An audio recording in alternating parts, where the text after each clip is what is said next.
I'm recording. Yeah, once again, thank you so much. So let me share the screen and then we get started. Okay. Hold on.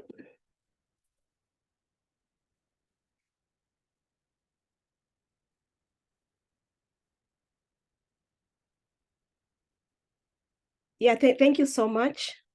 And for joining this webinar. It is our second webinar of the many that of several, not many, of about 7 that we are organizing. And today we are having our second webinar on online learning policy frameworks, whereby we are having our colleagues who participated in a small research project sharing their learnings. And we've already had one webinar that was on November 14th, where we had another team of research and other research teams sharing their learnings as well. And we covered online learning, content development, pedagogy, and assessment. And you can see there, we also have other upcoming webinars. So please take note of them. And you'll also be getting registration emails later so that you can register for the subsequent emails. Like you can see there, the next one will be on decolonizing evaluation and research methods. This one will not just be around the small research grants, but it is for all of us to learn things around decolonizing evaluation, research methods, and we'll be inviting experts or people who have written around this particular topic. So before we get started, I would also like to share some of the housekeeping rules. And I know we've done so many Zoom links or Zoom meetings. So these are just the normal housekeeping rules. First, like to ensure we are all muted unless you are speaking. And also, if you have a question, please, or any comments at any particular point, please feel free to put that in the chat. And also, we'll also encourage you to also take a moment to introduce yourselves in the chat. We'll not have enough time to introduce all of us. So now I will invite our moderator today, who is Dr. Gabriel Okello. He's based at the USIU in Nairobi, Kenya, and he's one of the eLearning research team members, and he'll be one of our moderators. So Gabriel, take over, introduce our researchers, and then we move on. Thank you so much, Gabriel. Thank you so much, Pauline. Good morning, good evening, everyone. Welcome to our second webinar. Let me also take this opportunity to welcome everyone once again. So today we are going to have our 2 presenters. We're going to have presentations from 2 presenters, and it's a joint research project with other colleagues, but the only ones who are going to present for us. The first presenter is Dr. Hilary Mukwenda from Makerere University, and is a lecturer at Makerere University. And then our second presenter is Michas. Is it Michas? That name is very serious, eh? Michas Abere, who is also an assistant professor from University of Uganda. Now, everyone is going to give us a presentation. Each team is going to have like 8 to 10 minutes, and then they're going to share their research findings. They do their presentation, and then thereafter, we're going to have a session for questions, which we have got some that we've already prepared for them, some questions, and then we're also going to have other questions that will be sent on the chat. So as they continue presenting, note some of the questions that we can ask them for clarification or some comments or feedback. I also welcome. So the first presentation, which is going to be done by Dr. Hilary Mukwenda, is on embracing e-learning, that is exploring institutional policy, challenges, strategies, and reforms that are required in the implementation of an all-inclusive online academic programs in public universities in Ethiopia and Uganda. So welcome, Dr. Hilary. If you're ready, you can start. And then later on, I will introduce Dr. Michas to continue with the presentation. So Hilary, welcome.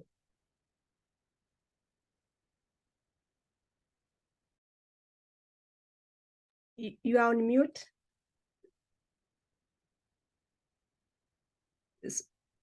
Sorry, Dr. Mkwenda, you're on mute. Can you unmute, please?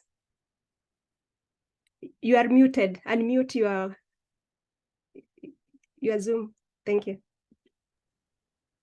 Yes, I'm happy and glad to participate in this webinar.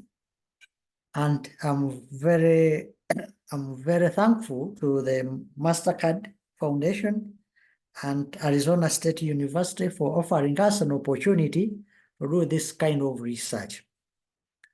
Now, of course, as you have been told, my presentation is on embracing e-learning, challenges facing institutional and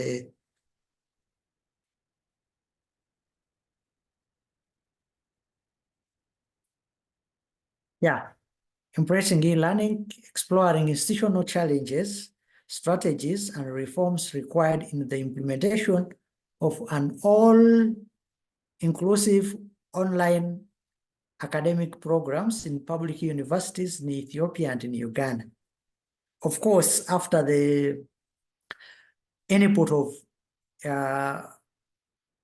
editors, it has now been shortened to embracing e-learning in public universities in Ethiopia and Uganda. Now, of course, the background is that most higher education institutions in Ethiopia and Uganda are adopting e-learning.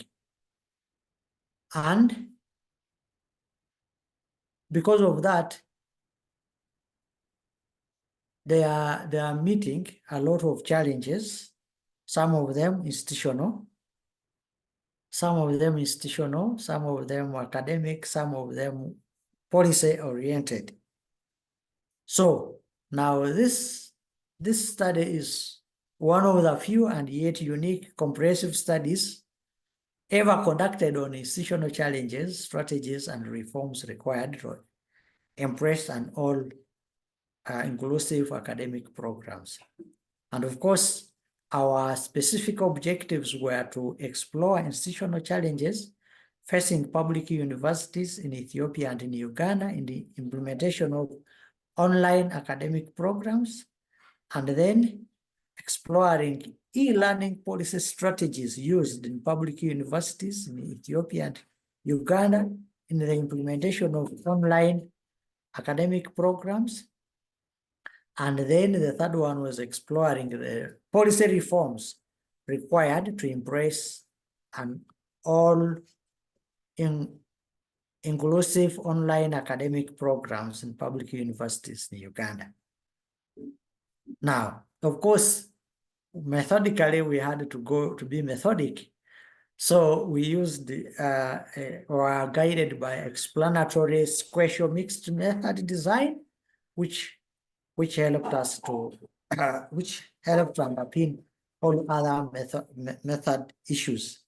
So the study population consisted of students and policy experts from among academic staff or faculty of Boda and Makerere University, totaling to 765 people selected using purposive and stratified sampling techniques. And we also collected the data using the interview schedule, interview guides, questionnaire, and documentary reviews.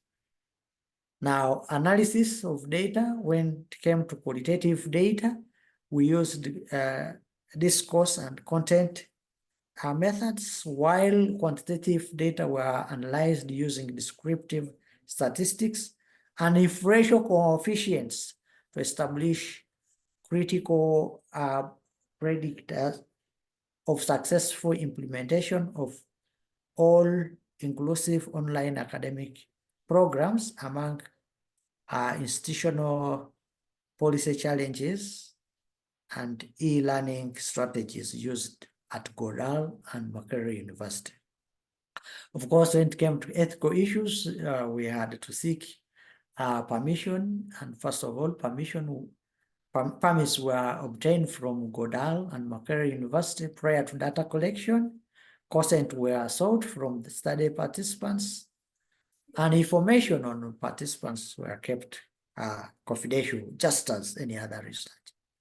Now, specifically now, the research questions we're handling were what kind of institutional policy challenges do public universities in Ethiopia and Uganda face in implementation of online academic programs? The second question was what kind of e-learning policy strategies are used in implementation of academic programs in public universities in Ethiopia and Uganda? And then the third one was what kind of policy reforms are required to embrace implementation of an all-inclusive academic programs in public universities in Ethiopia and Uganda. So the results were, as per those questions, were that the study findings revealed that glitches from policy agents, policy mandate, policy purpose, policy publics, policy effectiveness, fairness, desirability, affordability of e-learning policies, as well as responsiveness and policy sustainability were the most institutional challenges to implementation of online academic programs at Godal and Makerere University. So with that, it meant that the policy agents were not first of all, adequately deployed to effect as implementing agents to implement online policies in most of those universities. Then the mandate of most policies used were limited. It was limited. So most of the policy you find things like structure, things like history, what. So the mandate obligating the policy agents to do particular things were limited, and the policy purpose, most of these policies had embedded policy purpose instead of having explicit policy purpose.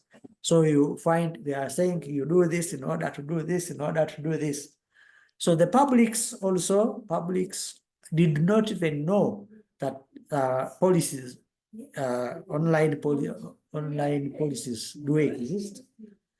And the effectiveness, the policies don't seem to be effective. And then to some people, it were not judged as fair because it did not capture the interest of the rural, the interest of the disabled learners. And so it was not looked at as being desirable. Neither is it affordable because most of the things, there are resource constraints. And it was also not seen as responsive enough to the needs of the people who need online programs. And then policy sustainability were some of the critical institutional challenges to implementation of academic programs. Then when it comes to the strategies, e-policy strategies used, the study revealed that provision of appropriate student support,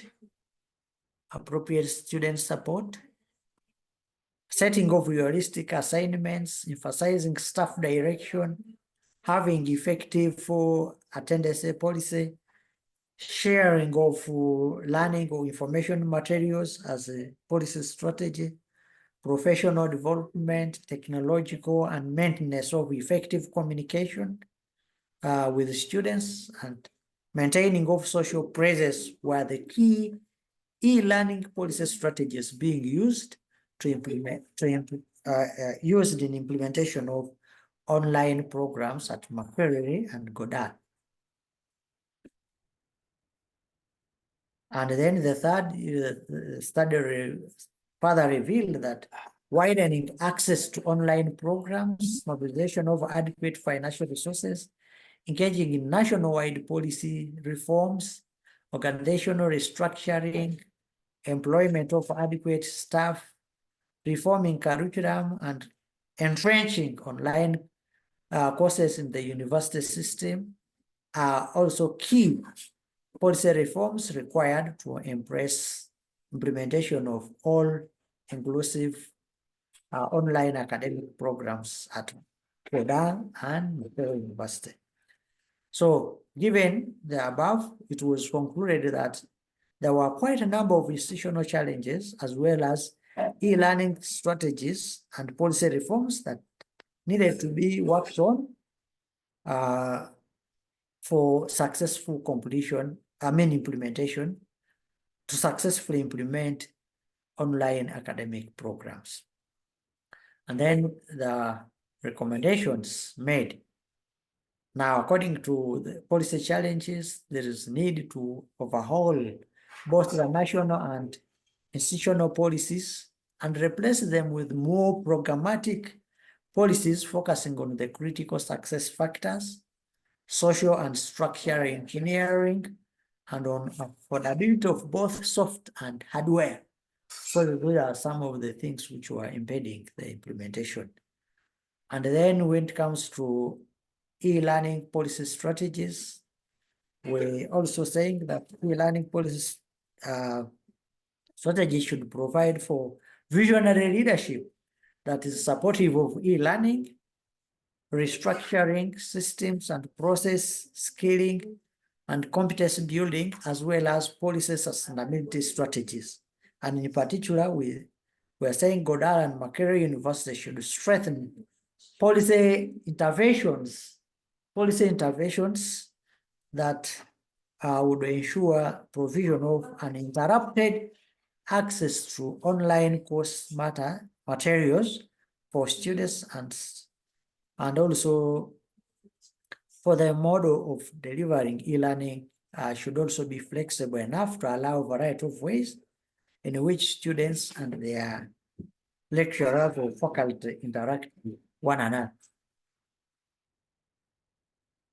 Then when it comes to policy reforms, we have already noted that the key policy reforms required to successfully implement inclusive online academic programs at Kodal and Makerere University include widening access to online programs, mobilization of adequate financial resources, engaging national policy reforms, foundational restructuring, employment of adequate qualified staff, and reforming of curriculum and entrenching online courses in the university. So we are saying university should endeavor to provide high quality e-learning experience students and so okay.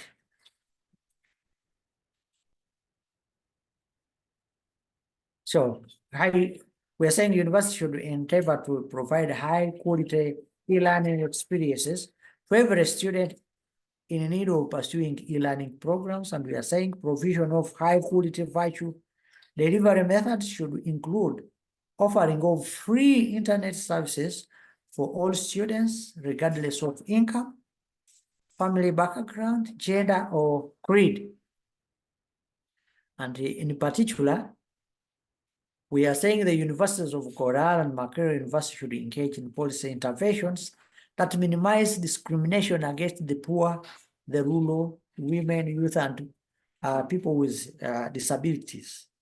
And in particular, we are saying university management should strengthen the capability of the aforementioned university to reach out to all learners without discrimination based on race, economic status, social class, ethnicity, language, religion, gender, sexual orientation, ability, or region or geographical location.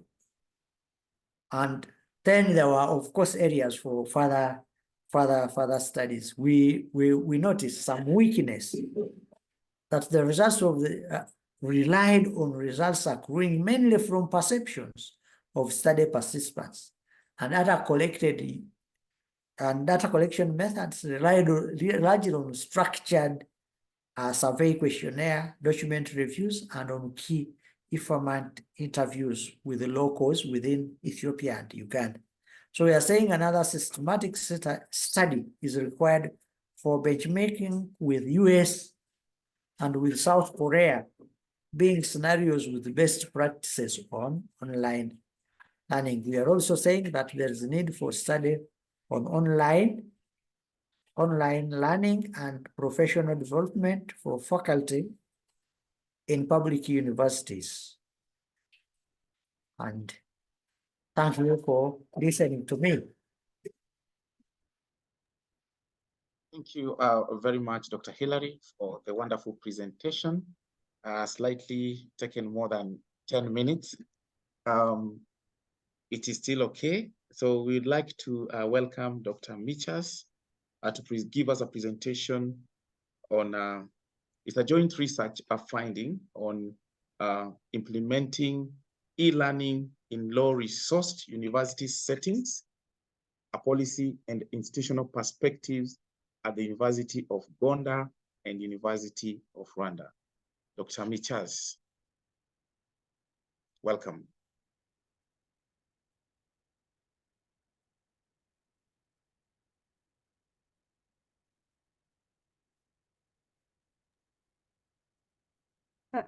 Dr. Michas, if you can hear us, you are on mute.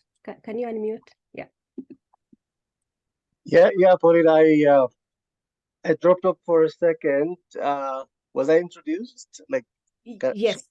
Yeah, sorry about that. Oh. You understand about internet. Yeah, you've just been introduced, so go ahead. You did not miss anything. Take over. All right. Hello, everybody. I'm Nikias. I'm based at the University of Uganda, and my apologies that the internet connectivity is really bad. That's why I think I dropped off 3 times during the first presentation.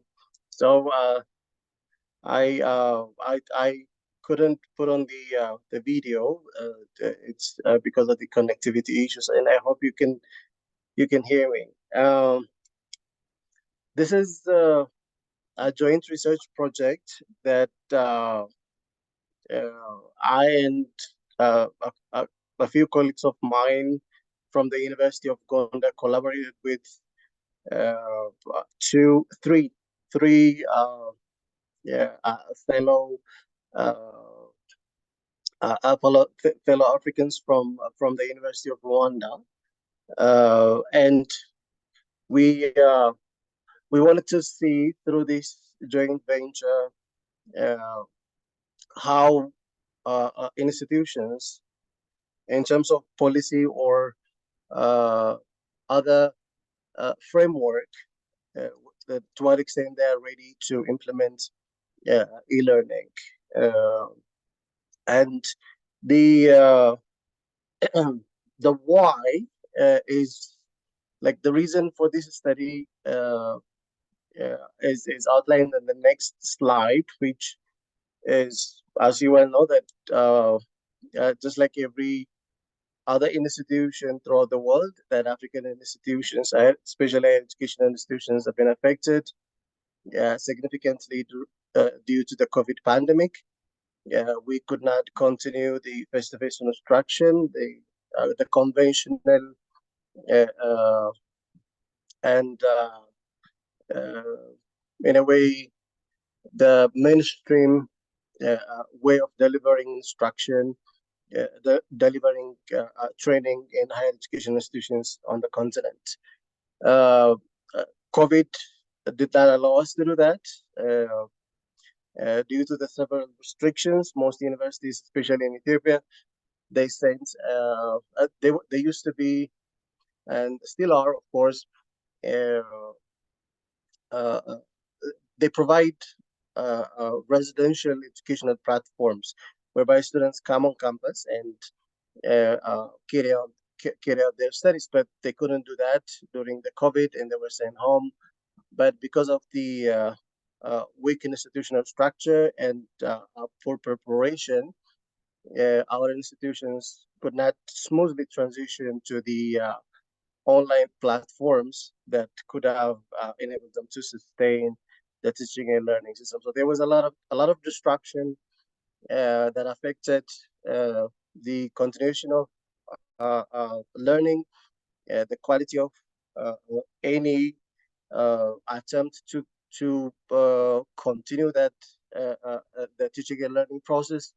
And the questions that we wanted to address through this research are: what were the challenges that African institutions, a case being the University of Uganda and the University of Rwanda, what were their challenges when they tried to transition from the face-to-face instruction to online teaching, and what were the opportunities as well? Like COVID was a challenge. It was a threat to our existence, but it was also, in a way, an opportunity for African institutions to see to what extent they can create a resilient institutions with, of course, through harnessing technological inputs. So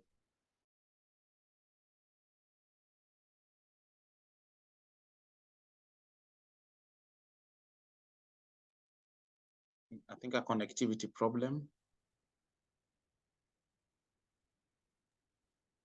The real challenges.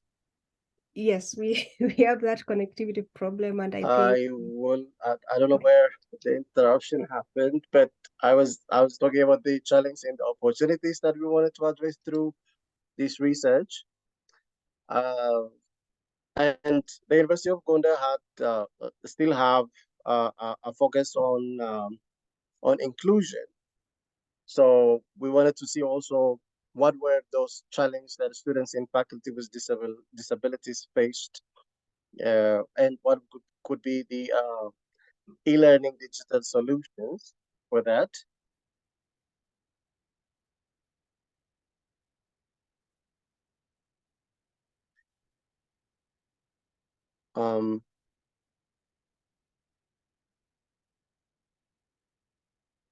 Hello, Pauline.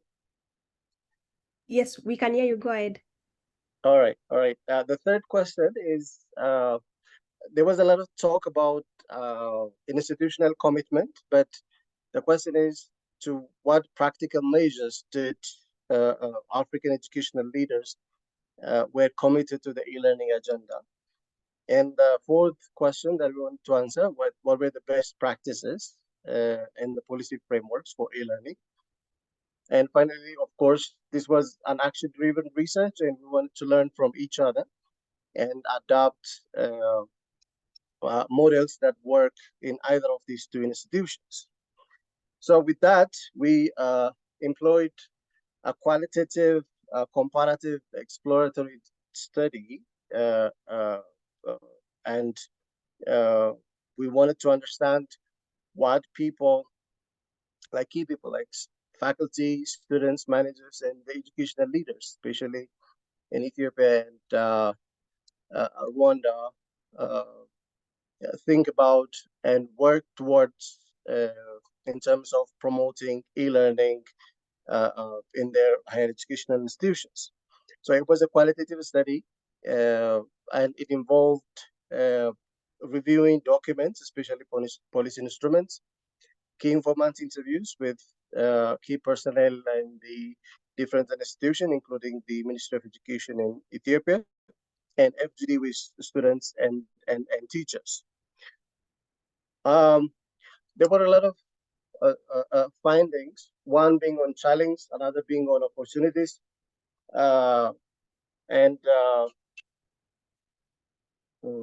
And what I would like to present here for the group, with the time constraint that we have, is on the challenge. And the challenge, we divided the challenge into four themes. One is technology, and we found out that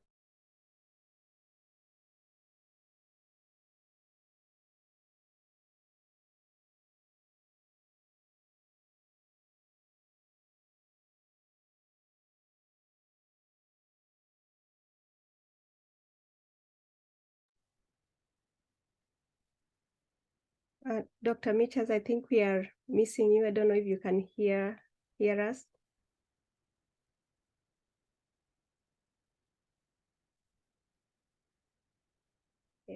Yes, I think maybe you can give him a minute, and just interesting when he's just starting to talk about the challenge. And the first one is the issue of poor connectivity. But we sincerely apologize for this as well.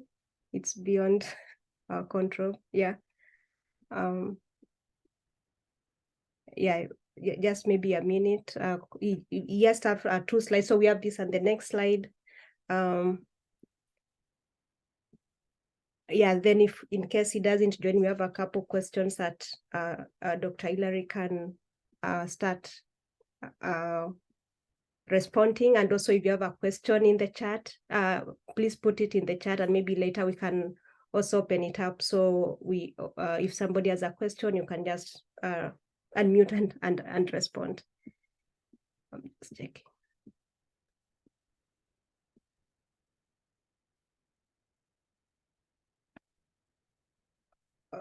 Okay, Dr. Gabriel, I think maybe we can have a question to Dr. Mukwenda as we wait, because we have a few questions, and then when once Michas joins, we can continue. Just remain with 2 slides. We sincerely apologize. Those are the challenges that you're talking about. The real time, it came during presentation, and we need to find solutions to those challenges that actually are affecting online learning. So I don't know whether Dr. Hillary, you are able to hear, are able to get us? You can unmute probably. Good. So we have few sets of questions probably. So one, and the major one, because it's all about online learning policy framework. So maybe you can define what is all-inclusive online degree program. Just by definition, what do you think an all-inclusive online degree program? And then once you have defined, you can also tell us maybe to what extent you feel your institutions, rather the 2 institutions, are offering all-inclusive degree program online. And thereafter, maybe you can also tell us more on policies that you recommend, or some of the policy recommendations that you will suggest regarding in all-inclusive online degree program. Yeah, Dr. Gabriel, just before Hilary responds, Michas is back. We apologize. So maybe we can finalize, and we hold on that question, so he can finalize. Michas, just go ahead and finalize, if you can hear us. Sorry. All right. Yes. I'm really sorry about the poor internet connectivity, and as you can see, it's at the top of the list in terms of the challenge that we face, not only in terms of launching and supporting e-learning, but also in terms of working across institutions. So when we compare the 2 institutions, that we found out that the technological readiness of the 2 institutions was so poor that basically they were rated by administrators, directors, students, and faculty all the same, and severe. Like they were considered to be very poor. So there's three asterisks show that it is severe.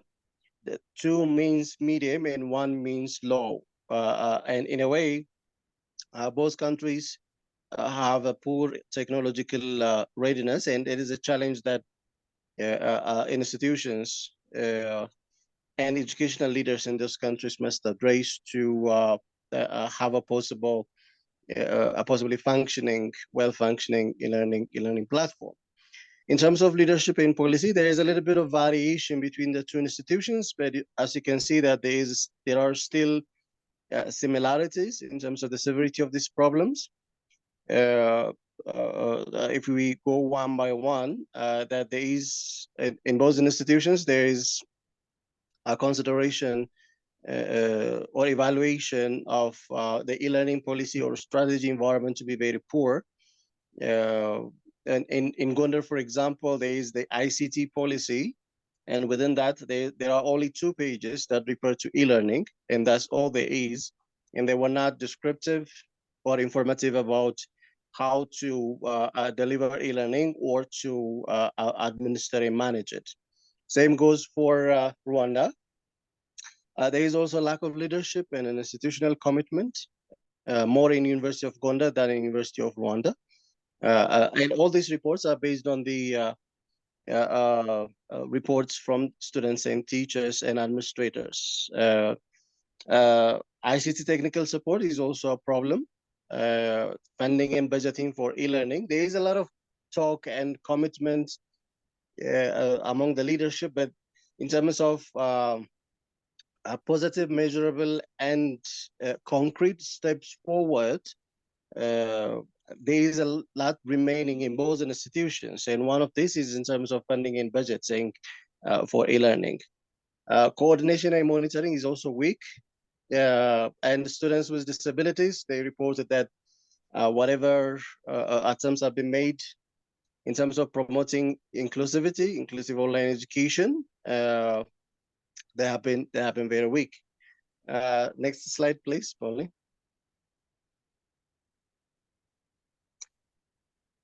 In terms of pedagogy, the third theme and culture and skills, there is, as you can see, there are a lot of comparisons between the 2 institutions. And the pedagogy is in terms of lack of interactive, adequate online learning materials, and inadequate training for staff and students. This is about digital literacy and content creation and all. Poor accessibility and inclusion. This is for students as well as faculty. The major issue that we identified as a challenge that institutions must address is in terms of culture and skills. There is a lot of skill gap among teachers as well as students in terms of utilizing online platforms, and the culture of actually using digital or online resources for learning is also seriously problematic in these institutions. And because of the lack of policy, we recommended that a policy framework is necessary, and it should address these problems, these challenges that the staffs, the administrators, and the students identified. I'll stop here, Pauline, and if there are questions from the attendants, I would respond to those. Thank you. Thank you, Dr. Michas. Despite the challenges, which are real time, you have managed your presentation. We are grateful for that. Thank you very much. I'll go back to Dr. Hilary. Maybe I can go to the question again so that you can find time and then respond to it very well. We would like you to define all-inclusive online degree program. And thereafter, to what extent do you feel your institutions are offering all-inclusive degree programs? And what policy recommendations do you suggest? Dr. Hilary?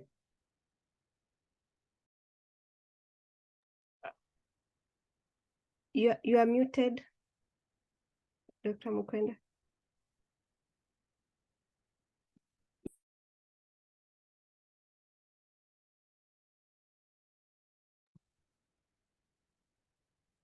Yes, the first part of the question.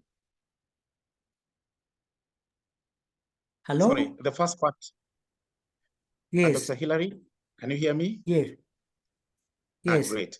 How will you define an all-inclusive online degree program?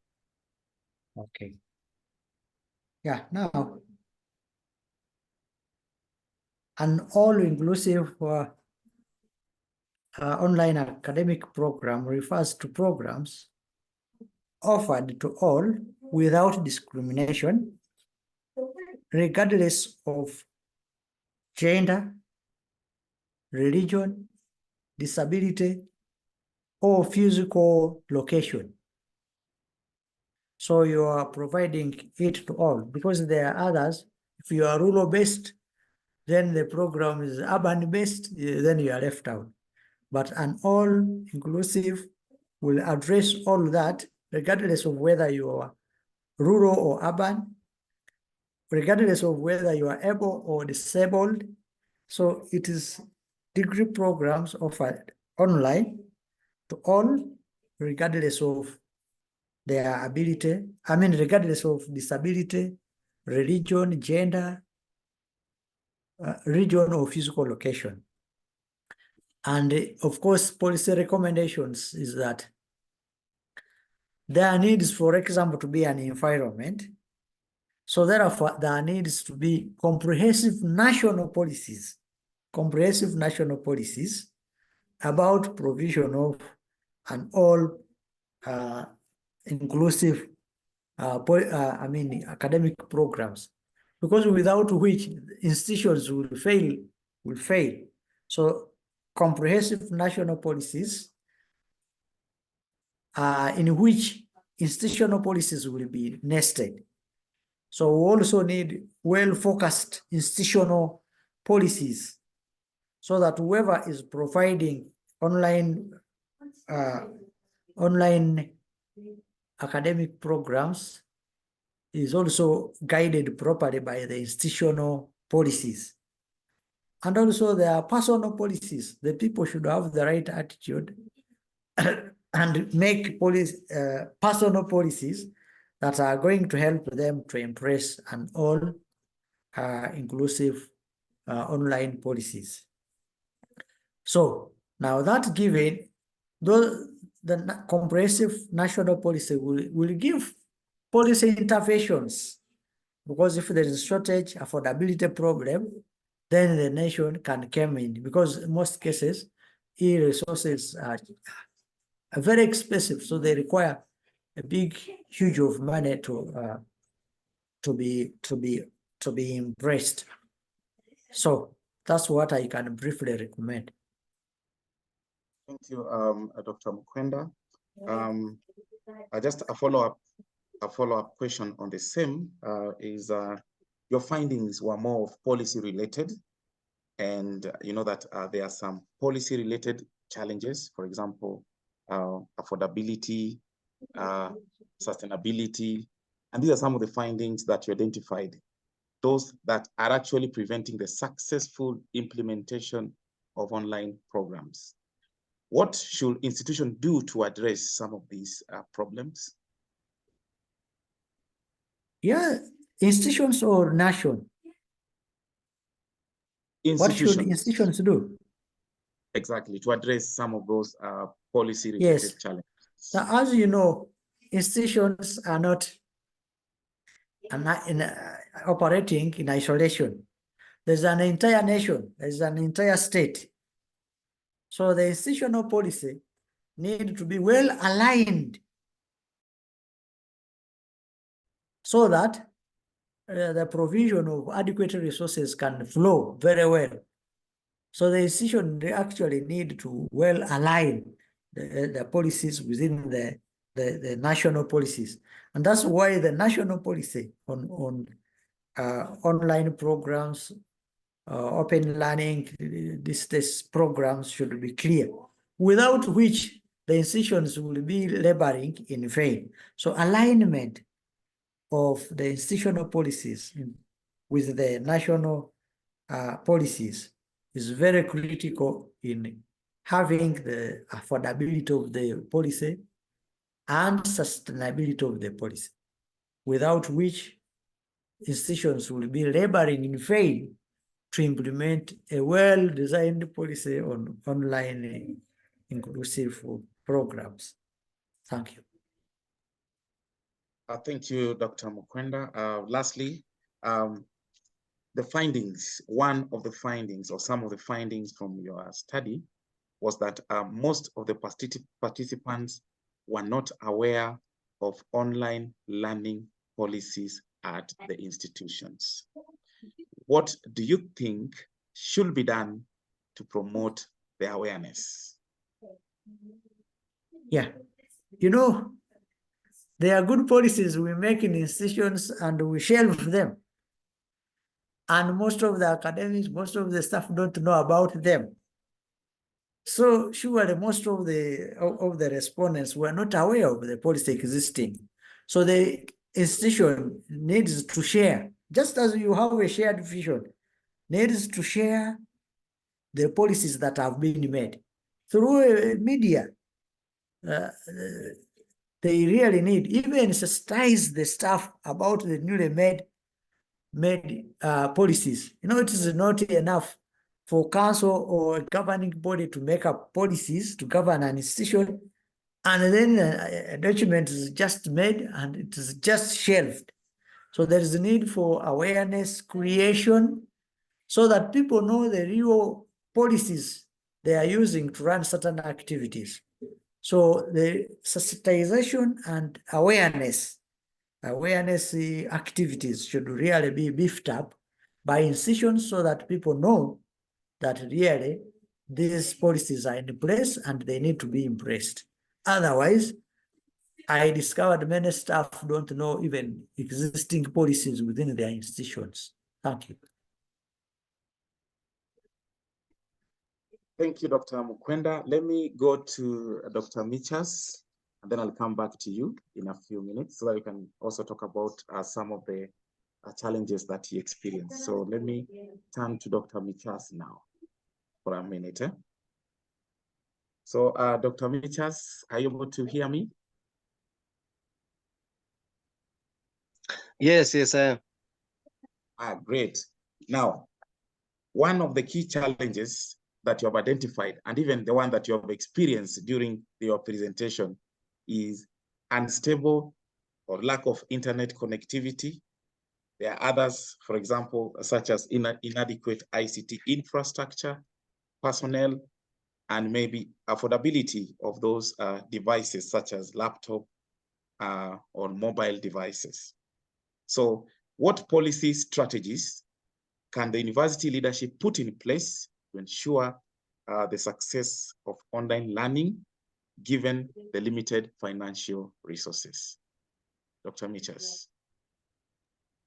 Yeah, thank you very much for the question. It's really pertinent that the infrastructure, like the infrastructure, has to support any program, any venture that we might possibly put in place to support e-learning. So the recommendation that that the faculty, the students, and from our analysis were identified were that there are different resources within the university that have been that have not been well managed and very much dispersed and utilized in a very inefficient way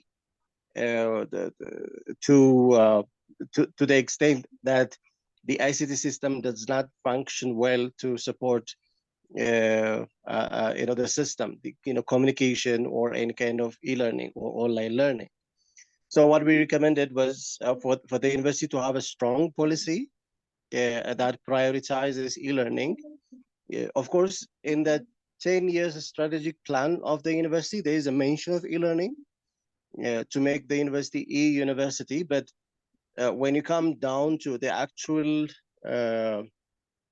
performance, the actual activities, for example, at the University of Uganda, that there are limitations. There are activities that don't actually link up or add up to making the ICT system efficient. So there are different departments, different projects that have ICT structures, ICT units. So we recommended that starting from a policy, a very strong strategy, that those resources should be pulled together and used in a very efficient way, so that ICT e-learning could be supported. So to some extent, there are resources within the university that are inefficiently utilized, inefficiently managed, that we think could be pulled together and then utilized efficiently. So one is that. Another one is that there are different organizations that are interested in supporting the university, including the Mastercard Foundation. For the university, what is required of the university, for example, these two universities is to have a clear strategy in terms of how they would utilize those resources and where they would invest those resources to have impactful transformation of the system so that it will be supportive of e-learning. Thank you, Dr. Michas, for the wonderful feedback. I think time has really gone and it's not on our side. I'd like to open it to any of the participants. Anyone with a question, probably you can raise your hand. You can type it there. Before I give it back to Pauline, because now time has really, it's not on our side really, and we need to catch up and we need to stick to the time. So any question, anyone who is would like to get a clarification, comment, feedback to the presenters? Even commenting them for the wonderful job. Please just say something.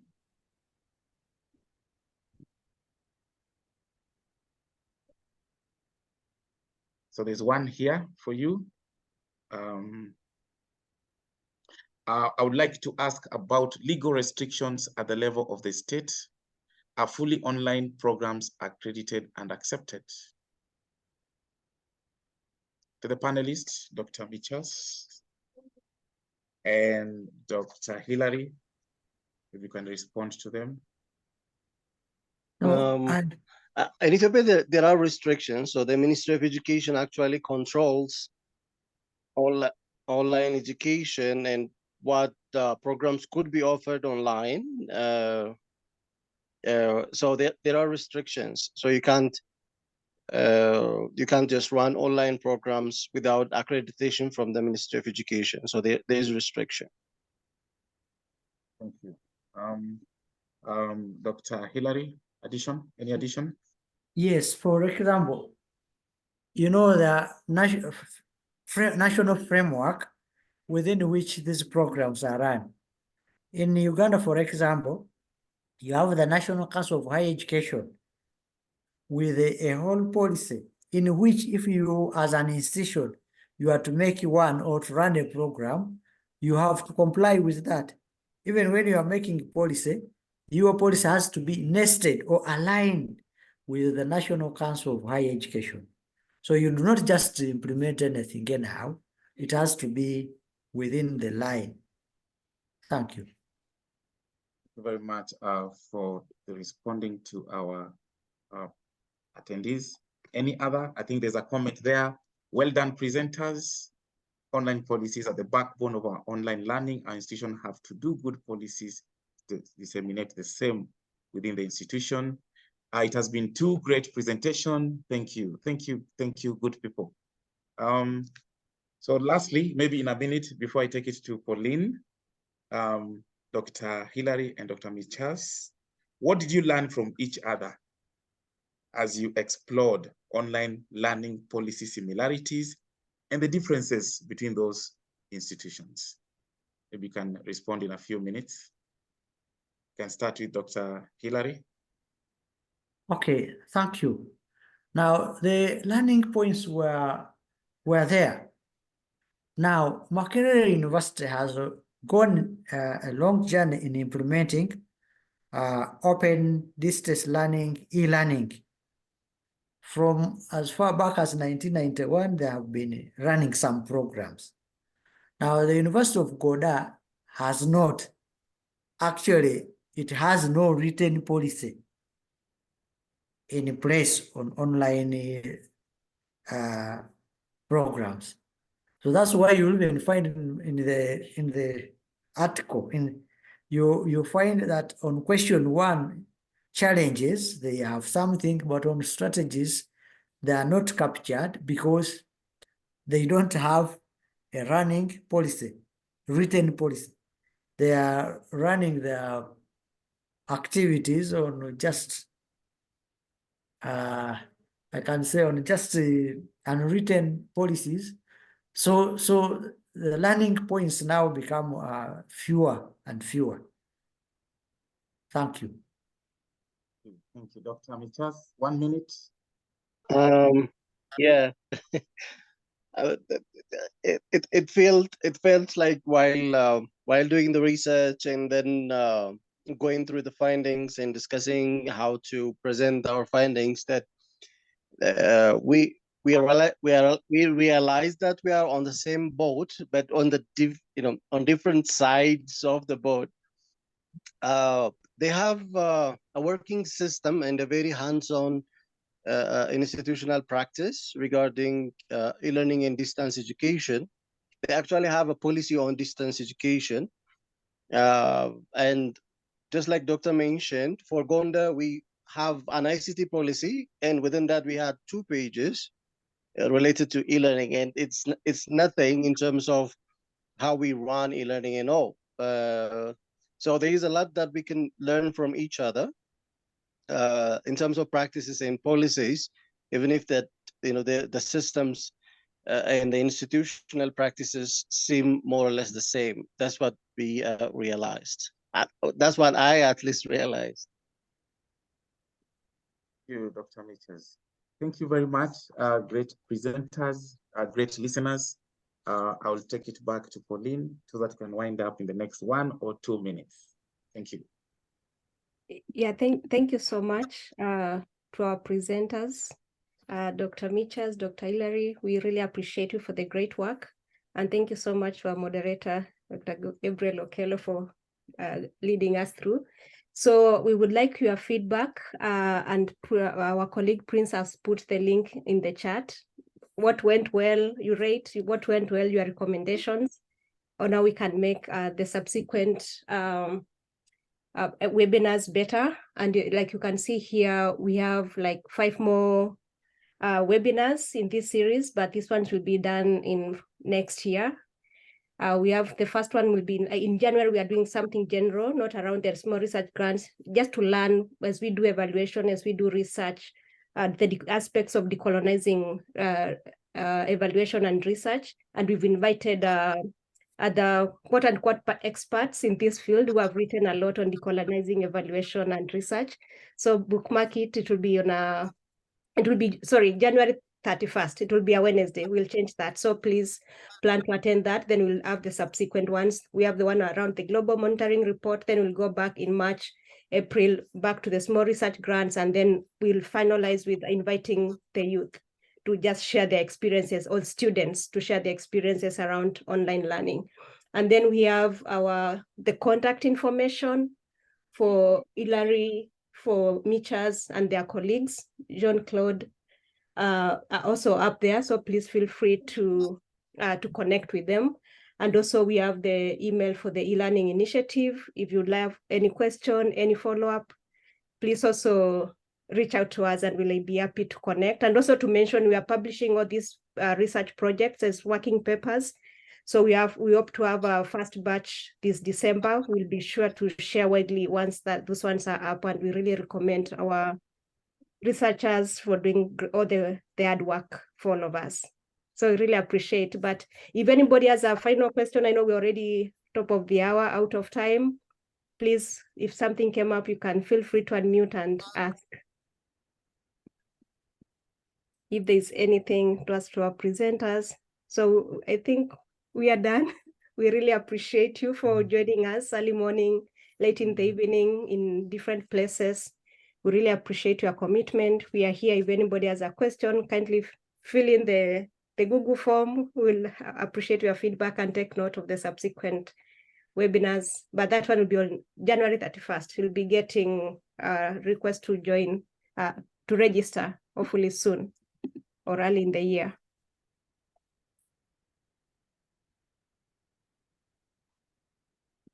Okay. Thank you so much. Yeah, so I'll just stop sharing the screen, but we'll be here just in case somebody has a final question to ask either us or anybody else.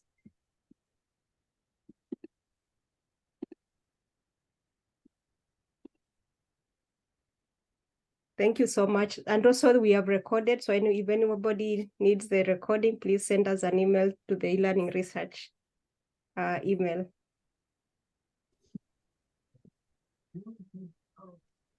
Only I need it. Okay, Godfrey, yeah, I saw you joined later. Yeah, I'll share it with you. And you can share widely with your colleagues as well. So thank you so much. Thank you so much, my colleagues. Great job. Great presentations and great facilitators as well. Thank you, Gabriel, and thank you all, team. Yeah, thank you. If there's nothing else, then I can just end the meeting. Sure. Thanks. All right. Thank you so much. Please reach out if you have anything. Thank you so much. Bye-bye. Bye. Bye, everyone. Thank you, everyone. Thank you, Gabriel. Bye.